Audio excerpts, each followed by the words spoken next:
Le président français Emmanuel Macron est attendu au Rwanda jeudi. Cette visite officielle, la première d'un chef d'État français dans le pays depuis 2010, est un pas supplémentaire vers la normalisation des relations diplomatiques entre les deux nations. Après un quart de siècle de tensions liées au génocide de 1994 et aux interrogations sur le rôle qu'a pu jouer la France à cette époque, la page est pour le moins tournée. Les thématiques seront à la fois politiques, mémorielles, mais aussi économiques, sanitaires et d'avenir.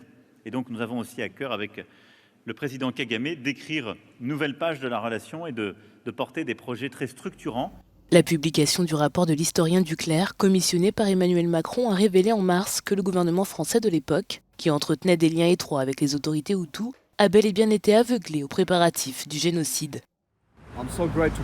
Je suis très heureux d'apprendre que le président français Emmanuel Macron vienne au Rwanda, étant donné la nature des anciennes relations entre les deux nations. Nous sommes vraiment heureux et nous espérons que de bonnes choses sortiront en termes d'investissement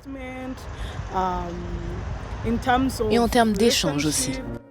De visite en France pour le sommet des chefs d'État africains, le président rwandais Paul Kagame n'a pas manqué de noter l'impact de ce rapport sur l'ouverture des relations futures entre les deux pays. Le président Emmanuel Macron avait annoncé sa visite lors de cette réunion. Il prononcera un discours au mémorial du génocide de Kigali, où reposent plus de 250 000 victimes du massacre de 1994.